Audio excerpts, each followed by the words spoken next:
Friends, आज हम discuss करेंगे principle of substance over form का concept. What is principle of substance over form? So इस principle के अकॉर्डिंग अकाउंटिंग में ट्रांजैक्शन को उसके लीगल फॉर्म से ज्यादा उसकी इकोनॉमिक रियलिटी के बेसिस पर रिकॉर्ड किया जाता है। सिंपल वर्ड्स में बिजनेस ट्रांजैक्शन का एक्चुअल इफेक्ट ज्यादा इंपॉर्टेंट होता है, ना कि सिर्फ उसका लीगल स्ट्रक्चर। इस प्रिंसिपल का मेन ऑब्जेक्टिव है कि फाइनेंशियल स्टेटमेंट्स में true and fair view present करना होता है, यानी अकाउंटिंग रिकॉर्ड्स को ट्रांजैक्शन की रियल सब्सटेंस को रिफ्लेक्ट करना चाहिए।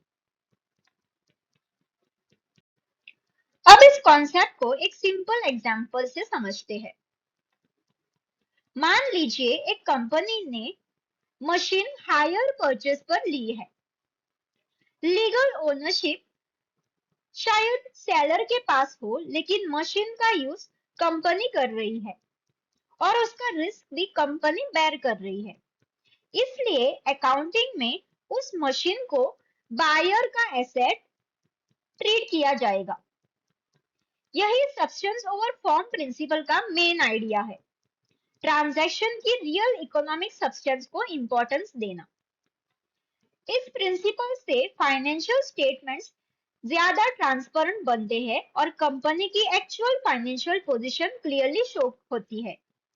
सो in summary, substance over form principle कहता है कि अकाउंटिंग रिकॉर्ड्स ट्रांजैक्शन की लीगल फॉर्म नहीं, बल्कि उसकी रियल इकोनॉमिक रियलिटी को रिफ्लेक्ट करना चाहिए।